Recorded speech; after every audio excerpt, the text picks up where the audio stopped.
그래서 우리의 세 번째 아이템이 있습니다. 그 세 번째 P 바로 무엇인가?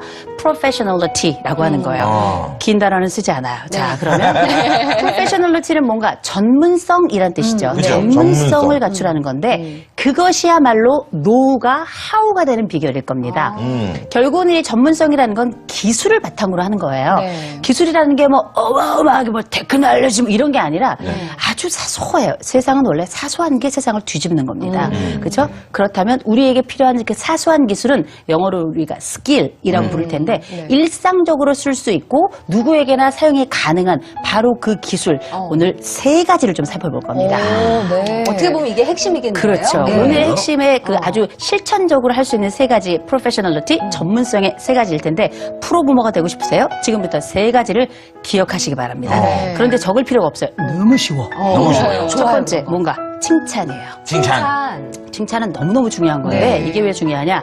이 칭찬이라는 걸 이제 부모님들께서 너무 잘 알고 계세요. 그래가지고 어머님, 아버님 가셔서 아이들 칭찬 많이 해주셔야 됩니다. 이렇게 말씀을 드렸더니 우리 부모님들께서 그래가지고 잘한다 이놈의 새끼야 뭐 이렇게 아주 그냥 잘한다 뭐 이렇게 하시는데 그리 하지 마시고요. 오늘부터 우리 아이들에게는 미래가 보이고 그리고 나를 멀리까지 위치할 수 있도록 하는 칭찬을 해주셨으면 좋겠어요. 가장 이제 두 가지 방식이 있는데요. 그것도 하나는 뭐냐? 아이들에게 오늘 이렇게 말씀해 주시기 바랍니다. 오늘부터 너는 뭐가 돼도 될 놈이다. 너는 뭐가 돼도 될 놈이다. 이게 또 거짓말이 아닌 게 인간은 또 뭐가 돼도 돼. 되죠. 그렇죠. 뭐가 돼도 되죠. 놀라운 건 뭐냐? 아이들은 이걸 크게 듣는다는 거예요. 우리 나를 낳고 첫 번째 양식을 먹여주었고 나에게 끊임없이 모든 것을 제공해줬던 그 여신의 가장 장기적인 첫 번째 말은 무엇이 되어야 되는가? 너는 뭐가 돼도 될 놈이다. 너는 뭐가 돼도 될 거야? 라고 이야기를 하셔야 될 겁니다. 그렇잖아요? 귀뚱으로 들을 것 같죠? 아이들은 심장에 새겨두었다가 어려운 시점에 도달했을 때 그걸 사다리 타고서 그 어둠 속에서 다시 빛으로 나오게 될 거예요. 너무나 중요하고요. 그 다음에 두 번째 칭찬의 또 핵심은 무엇이냐? 구체적으로 해야 돼요. 태양이라는 가수가 있잖아요. 너의 눈, 코, 입, 뭐 이런 거 있잖아요. 제대로 난 게 하나도 없어. 눈, 코, 입, 그죠? 그런데 아이들을 딱 있잖아요. 아이들이 어릴 때도 그렇고 남자애들, 여자애들 상관없이 우리가 이제 아이들 얼굴을 자세히 보면 그래도 오래 보면 한 군데는 어딘가 예쁜 구석이 있어요. 그럼요. 그렇죠. 그러면 그 한 군데를 딱 찝으세요. 너는 눈이야. 엄마는 네 눈을 보면 눈이 부셔 볼 수가 없어. 보석이야. 넌 나에게 에메랄드야. 너에게 나에게 사파이어야. 끊임없이. 그럼 아이들 어떻게 해? 거울 보고 눈만 봐요. 눈만 보고 눈을 이렇게 떠가지고 크게 보기 때문에 기억하시고 아이들의 신체적인 특성을 강조하는 것도 굉장히 중요한데 또 한 가지 아주 실질적인 특성 그 부분을 좀 살펴보셔야 될 것 같아요. 아이들의 특성 한 가지만 딱 잡으세요. 뭐라고 하느냐? 야, 넌 역시 리더십이다. 너는 정말 어려서부터 리더십이야. 왜? 친구 딱 한 명 데려왔어. 리더십이야, 리더십. 그래서 걱정하지 마세요. 아이들은 놀라운 건 뭐냐? 그 아이들의 팩트, 사실은 중요하지 않아요. 누가 그걸 어떻게 말해 주었는가? 그 중에서 가장 의미 있는 어떤 사람이 나에게 어떤 말을 해 주었는가가 중요한 거예요. 아이의 신체 부분 한 부분 딱 정하시고요. 또 한 가지는 아이의 특성 하나를 딱 잡으세요. 구체적으로 해주시는데 내가 기분 좋을 때만 해주는 게 아니에요. 그냥 숨 쉬듯이 그냥 쳐다보잖아요. 아무 일이 없어. 그냥 비가 와. 넌 역시 리더십이야. 아무 일 없어요. 그래 나서 어떻게 애가 막 꼬질꼬질하고 더럽고 막 축구하고 막 와가지고 다 찢어지고 했어. 역시 너는 허벅지야. 뭐 이러면서 이제 얘기를 해주는 거죠. 아니 근데 이게 진짜 공감이 되는 게 저희 아버지가 어렸을 때 그런 걸 굉장히 잘해주셨거든요. 어릴 때 지금만 크게 예쁘지 않았어요. 굉장히 선모습 같았어요. 그런데 아버지가 어느 날 이렇게 불러요. 그러더니 귀에다 대고 비밀 얘기해 주듯이 지혜야 내가 보니까 여기 있는 애들 중에 네가 제일 예뻐. 이렇게 말씀하시는 거예요. 그래서 무슨 비밀 얘기인가 이렇게 귀 기울여 듣는데 아버지의 그 얘기가 지금까지도 늘 이렇게 많이 사랑받았구나라는 걸로 늘 남아있어요. 근데 난 왜 그게 공감이 안 돼? 네가 여기서 제일 잘생겼어. 그런 얘기를 들어본 적이 없어. 아니 정말 너 하나뿐이야 남자는. 엄마도 되게 애썼겠다 싶네요. 그렇죠. 어떻게 이쁜 데를 찾으려고 그랬는데 못 찾으니까. 입술 매력적이에요. 입술? 그래? 그래 괜찮아요. 우리 튀어나왔는데? 우리 종소리는 계절가 많으니까. 아무 문제가 되지 않아요. 아이들의 신체에서 한 부분 꼭 찍으세요. 네. 그리고 두 번째 아이들 특성에서 하나씩을 딱 찍으세요. 그게 사실이건 뭐건 상관없어요. 아이들은 그렇게 말하면 자기를 거기다 맞추게 됩니다. 네. 놀라운 일이죠. 네. 그리고 나서 기억하셔야 될 게 이제 첫 번째 큰 거 하나 했어요. 하나 뭐냐 칭찬. 네. 요거였죠. 두 번째 우리가 함께 해야 될 건 뭐냐 접촉이에요. 스킨십 예, 같은 그쵸. 거? 스킨십. 아이들을 많이 만져주셔야 되는데, 특별히 우리 전문가들이 많이 이야기하잖아요. 아이들을 많이 만지면 무슨 일이 벌어지는가? 지능이 높아진대요. 대인관계 능력이 높아진대요. 친밀감은 8배나 증가한대요. 만지면서 했던 공부들은 기억력은 3배가 증가한다잖아요. 엄청난 자료들이 많이 쏟아지고 있는데, 진짜 중요한 건 뭐냐? 아이들을 만질 수 있는 시기가 많지 않아요. 애들이 어렸을 때는 실컷 우리가 만지잖아요. 네. 그런데 애가 조금 한 벌써 사춘기 정도 지나간다 이렇게 되잖아요. 애를 딱 만지잖아. 애들이 어머니 성추행입니다. 지들이 더 무서운데 막 코털 나오고 겨털 막 밖으로 막 빠져나오잖아요. 그럼에도 불구하고 아이들을 만지고 이런 시기가 많지 않아요. 그런데 흥미로운 건 뭔지 아십니까? 아이들을 만질 때도 이 가려서 만지셔야 되겠죠. 아무리 예뻐도 여기저기 다 만질 수는 없는 거고 요새 아이들은 또 여러 교육들을 많이 받으니까 한 군데만 딱 찍어서 만지세요. 뭐냐? 아까 그 칭찬할 때 있죠? 너는 눈이 예뻐 그렇다고 눈을 찌를 수는 없는 거 아니에요. 그럼 어떻게 해야 되는가? 머리를 이렇게 만지면서 이야기하셔도 돼요. 너는 리더십이야? 이러셔. 너는 정말 눈이 예쁘다. 어깨를 이렇게 살짝 만지셔도 되겠죠. 역시 너는 리더십, 역시 너는 눈, 역시 너는 넌 보조개가 짱이야. 아무것도 없는 거지. 예. 그런데 이 아이가 가지고 있는, 그런데 뭐냐. 사람은 여러 개로 사는 게 아니야. 한 가지만 있으면 살아요. 이 세상의 사람들은 말하고 기댈 수 있는 믿을 만한 사람 한 사람만 있으면 살거든요. 나를 예쁘다고 말하는 한 사람만 있으면 우리는 살 이유가 생겨요. 내 몸 중에 한 군데만 이쁘면 나는 그것 때문에 내 몸이 자랑스러워지는 거예요. 내 특성 중에 한 가지만 자랑스러워 나는 그거에 내 프라이드가 되는 거거든요. 부모의 프라이드는 아이들의 프라이드로 넘어가고 그 프라이드는 어떻게 만들어지는가? 부모가 해준 칭찬에서 기인을 한다는 거죠.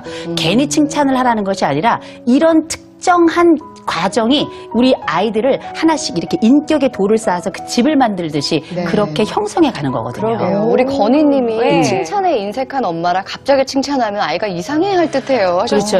엄마, 애가 이렇게 갑자기 칭찬하면 엄마 혹시 약을?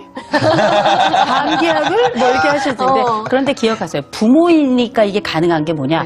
이 세상에서 제일 힘든 게 뭐냐? 어색함이에요. 그럼요. 그런데 부모이기 때문에 어색함을 극복할 수 있는 거예요. 우리는 한 번도 애를 낳아본 적이 없는데 그냥 애가 나왔어. 보니까 한 번도 만나보지 못한 애인데 그냥 내 애라니까 키우는 거잖아요. 마찬가지예요. 칭찬도 한 번도 해보지 않은 일이지만 내 일이라면 할 수 있는 거예요.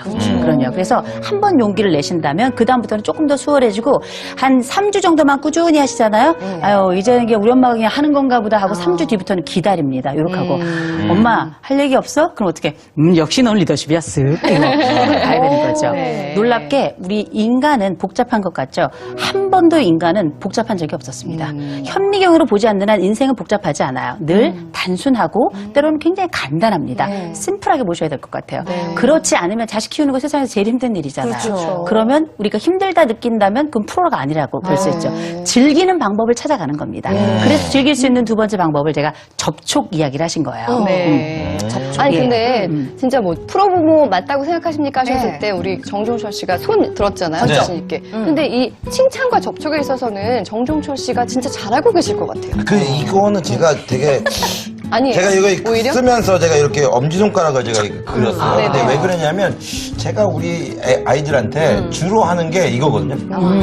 야, 너 대박이야. 넌 최고야. 넌 역시 내 아들이야. 이런 얘기를 많이 하는데 사실은 이제 제가 뭐 구체적으로 이렇게 칭찬해 준 적은 없었어요. 근데 사실 이제 우리 집사람이 되게 좀 걱정이었던 것이 아이가 맨날 혼자 논다고 그 부분이 걱정이었는데 지금 초등학교 3학년인데 지금 학교 회장하고 그리고 친구들이 얘를 너무 따르는 거예요. 근데 얘를 뒤에서 보니까 얘가 나랑 똑같은 짓을 하고 있어요. 애들한테 너 최고야. 너 진짜 잘해. 이러니까 애들이 우리 아들을 너무 좋아하는 거예요. 부모한테 받은 확실히 그 칭찬을 영향이 있는 친구한테도 것 하는 같아요. 거예요. 저도, 아니, 보니까 우리 건강북님이 스킨십이 면역성도 높여주고 그렇죠. 사회성도 높여주고 그렇죠. 지금도 많이 하지만 더 많이 해주시겠다고 얘기하셨어요. 그럼요. 아주 온몸을 있는 대로 비벼주세요. 그러게요. 저도 늘 자주 하는 칭찬 중에 하나가 아이들한테 어떻게 그런 생각을 했어? 이런 말을 많이 하거든요. 근데 그 얘기를 자꾸 들어서 그런지 정말 생각하는 게 더 넓어지더라고요. 그렇죠. 그래서 칭찬이 중요하구나. 굉장히 중요한 게 뭐냐면 그게 관계 방식 상식을 학습하는 거거든요. 내 부모가 나에게 이렇게 엄지를 쳐들면 나도 다른 상대하는 또 다른 타인에게 엄지를 탁 쳐드는 게 인간의 학습 방식이에요. 그래요. 아주 훌륭한 학습을 아주 적절한 시기에 정확하게 잘하신 거예요. 네. 아주 훌륭하십니다. 나 정말 프로 부모인가 봐. 뚱뚱애님이요. 네. 그런데 우리 둘째는 늘 네. 접촉인데 큰애한테 많이 못 그런다고 미안한다고. 미안하시면 지금부터 만드세요. 네. 인생에 늦은 건 없어요. 고맙다 말하는 거, 미안하다 말하는 거, 사랑한다 말하는 거 시점이 따로 있는 게 아닙니다. 늦었다고 생각하세요? 아이들 큰애를 이렇게 만져줬다, 작은 애를 이렇게 만져줬다면 큰애는 아주 잡고서 그냥 흔드세요. 네, 그렇죠. 필 정도로. 그럼요. 네. 아니 뭐 첫째, 둘째, 셋째 뭐 어떻게 뭐 균형이 어디 있어요? 그럼요. 다 내 사랑이고 그럼요. 네. 아름답게 살아가는 거지. 네, 그냥 아주 안아주시면 될 것 같아요. 그렇습니다. 그리고 네. 안아주시면서 어떻게 귓속으로 이야기해 주셔야 돼요. 넌 역시 눈이야. 이야기해 주셔야죠. 자, 우리 프로 예. 부모가 되는 3P 중에서 네. 프로페셔널 그 기술에 대한 이야기 함께 하고 있는데요. 첫 번째는 칭찬이었고 네. 그다음에 접촉이었어요. 네. 이렇게 접촉하면서 칭찬하면 가장 좋을 것 같고. 그렇죠. 그럼 그다음 방법은 그 다음이 뭔가요? 바로 우리가 흔하디 흔한 것, 너무너무 흔한데 세상에서 가장 흔한 것들이 암을 고치잖아요, 요새는. 그런 걸 발견되잖아요. 제일 흔한 것, 미소입니다. 미소. 네, 미소를 짓는 건데요. 이것도 너무 쉽죠. 그런데 기술적 미소는 따로 있는 거예요. 우리가 아까 칭찬을 할 때에도 구체적으로 한다, 눈을 찝는, 뭐 이렇게 구체적인 어떤 얼굴이나 이런 신성이. 부분을 혹은 특성을 찝는다 말씀드렸고, 접촉은 한 군데를 집중적으로 내가 한 군데 애마다 다 어떤 애는 머리, 어떤 애는 어깨 이런 식으로 집중적으로 하죠. 세 번째, 웃음도 기술이 필요합니다. 이 기술이 왜 우리가 치료적인 기술은 또 따로 있어요. 네. 우리가 치료적인 웃음 중에 왜 우리가 뭐 저기 뭐 요새 한때 막 유행했던 거 뭐 웃음 치료 뭐 이런 거 있었잖아요. 네. 거기 보면 박장대소라는 거 많이 네네. 쓰잖아요. 뭐 이렇게 웃는 거 있죠. 전현주 선생님 오죠. 그렇게 웃으면 미친 줄 알아요. 그죠? 그건 아닌 것 같아요. 두 번째 웃음은 뭐가 있냐? 이제 실소라는 게 있습니다. 그게 뭐냐면 이제 혹시 뭐 이런 거죠. 이런 건 뭐냐면 네 행동을 멈추겠다. 네 말에 의미를 두지 않겠다. 그래서 그 말을 멈추게 하겠다. 이런 이제 약간 의도를 부정적인 가져갈 수 있는 의미죠. 거죠. 네. 근데 세 번째 웃음을 제가 이제 함께 나누고자 하는 건데 이 세 번째 웃음이 아주 기가 막혀요. 그 웃음의 이름이 뭐냐? 네. 가장 신뢰할 수 있는 미소. 가장 신뢰할 수 있는. 근데 이게 너무 쉬운 게 뭐냐면 입만 있으면 해. 입? 보니까 입이 다 있어. 다 있는데. 입이 다 있어요. 어떻게 하는 거냐? 윗니하고 그것도 방법이 있어요? 그럼요.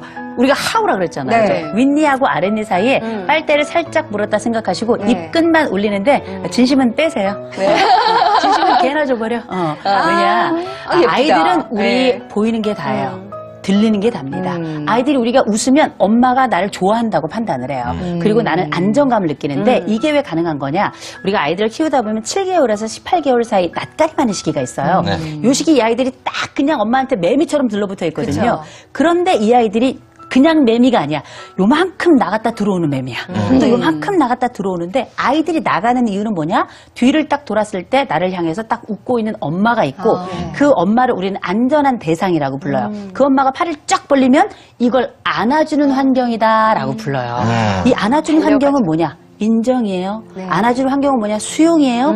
이걸 어떻게 아이들이 어렸을 땐 물리적으로 여러 가지 부모들과 접촉을 하지만 조금 더 커서 사춘기까지 접어들면 그때는 정신적으로 가잖아요. 그럼 정신적으로 또 만나야 되잖아요. 그럴 때 수용과 그리고 받아들임, 인정 이것에 대한 상징적 행동이 바로 미소거든요. 그래서 전문가들이 미소 하는 건데 그러니까 우리가 왜 이걸 기술로 해야 되는 이유는 뭐냐? 아주 간단합니다. 우리가 애들 키우다 보면 너무 이쁠 때도 있지만 어떨 때는 막 파묻어버리고 싶을 때도 있어요. 여기요. 지금 웅이맘님이 너무 미소를 어렵죠. 유지하기가 힘들어요. 미소 어려워요. 도현선님. 그래서 이제 기술 들어갑니다. 네, 이렇게 하는 거죠. 어떻게 하는 거냐? 아이들의 감정으로는 절대 웃을 수 없어요. 네. 15점 받아왔는데 웃음이 안 나오죠. 그럼요. 네, 그런데 실질적으로 그래서 기술은 뭐냐? 기술은 내 감정과 상관없이 하는 거라 언제 누구에게 어디서든 할 수 있는 거거든요. 어떻게 하는 거냐? 아이들을 이제 아침에 학교 보내고 그다음에 학교 갔다 오고 뭐 여러 번 만나잖아요. 아무 이유 없어요. 비가 오나 눈이 오나 바람이 부나 기분이 내가 좋으나 나쁘나 상관없이 지나가다 눈이 딱 마주치잖아요. 그럼 어떻게? 아무 이유 없어요. 그냥 쳐다보면 이렇게 웃는 거예요. 그럼 처음에 애들이 막 경계한다. 엄마 왜 저러지? 엄마 왜 저러지? 경계해요. 네. 근데 신경 쓰지 마세요. 3주간만 이렇게 해보시잖아요. 네. 3주간만 이렇게 해보시면 깜짝 놀랄 변화가 일어날 겁니다. 아이들이 우리를 보고 먼저 웃기 시작할 거예요. 이게 어떻게 가능한가? 뇌의 구조 때문이에요. 우리가 왜 그 뇌 있으시잖아요. 다. 뇌가 있으면 그 중에 측두엽이라는 부분이 있어요. 네. 측두엽 바로 옆에 보면 거울신경세포라는 게 있어요. 이게 상대방의 표정을 그대로 따라할 뿐만 아니라 장기적으로는 이 표정을 학습하게까지 하는 효과가 있는 거예요. 그렇다 보니 우리는 엄마 옆에 웃는 엄마 옆에 웃는 아빠가 있고 웃는 아빠 옆에는 웃는 엄마가 있고 웃는 부모 밑에는 웃는 자식이 나오는 가족이 거거든요. 닮아요. 그렇게 우리는 표정까지 학습하는 감정 공동체구나라는 걸 확인하게 되는 거죠. 그래서 우리가 기억해야 될 건 무엇인가? 이게 우리가 몰랐던 바가 아니에요. 우리의 칭찬이, 우리의 접촉이, 그리고 우리의 미소는 몰랐던 바가 아니에요. 이미 우리에겐 노우야. 그러나 이게 하우가 되는 제일 중요한 방법은 뭐냐? 액션입니다. 액션이에요. 그리고 액션. 이게 중요한 이유는 뭐냐? 라즈니 씨가 이런 얘기를 했습니다. 사람을 앞으로 걸어가게 하는 방법은 두 가지가 있대요. 하나는 뭐냐? 뒤에서 총을 겨누는 방법이 있고 또 하나 앞에 꽃을 놓는 방법이 있다는 거예요. 뒤에서 총을 겨누는 방법은 강제하는 거죠. 이게 이 걸음을 얼마는 가게 할지 모르겠지만 얼마 못 간다는 거예요. 그런데 그 앞에 꽃을 놓게 되면 그 사람을 강제한 것도 아니고 일부러 밀은 것도 아니고 그랬음에도 불구하고 저절로 앞으로 뛰어서 걸어가더라는 겁니다. 그래서 어떻게 우리의 칭찬이, 우리의 접촉이, 우리의 미소가 우리 아이들에게 바로 그 꽃이 되지 않을까 싶은데요. 네. 기억하십시오. 우리가 이 액션을 할 때는 이 행동이 습관이 될 때까지 가셔야 돼요. 습관이 될 때까지 반복해서. 우리의 칭찬과 우리의 접촉과 우리의 미소가 단일 행동으로 끝나면 의미가 없거든요. 심리학에서는 한 행동이 습관으로 자리 잡기 위해선 21일 이상이 필요하다 이렇게 이야기합니다. 며칠이라고요? 3주네요. 3주구나. 이과. 계산이 금방 3주간의 조정 기간이 옆에서 필요해요. 3주 얘기해서 나는 3주 나는 이과야, 그렇게 이과. 계산을 잘하지 네. 못해. 3주 동안 한번 해보는 거예요. 미쳐야 본전이니까. 그렇죠. 그래서 건드는 어떻게 것도 아닌데. 3주 동안에 뭘 하는가? 지나가다가 어떻게 벌써 미소라는 건 어떤 거냐? 앞쪽에 칭찬이나 접촉은 가까운 곳에서 진행이 되잖아요. 그렇죠. 우리의 관계는 가까운 곳에서만 진행되는 게 아니라 저 멀리서부터 애가 오면서부터 문 열고 들어오면서부터 시작이 되잖아요. 그때부터 쳐다보면서 웃고 그다음에 가까이 다가오면 어떻게 머리를 만져가면서 역시 넌 리더십이야 이야기하는 거거든요. 이걸 얼마나 해야 되느냐? 3주 이상을 하셔야 돼요. 3주 이상. 21일 3주 이상을 하면 우리가 이게 습관으로 자리를 잡는다는 겁니다. 그럴 때 우리가 독일에서 진행을 참 잘해. 아직 3주 적응해야 예, 할 필요할 것 같아요. 만만치 않아. 그래서 이 3주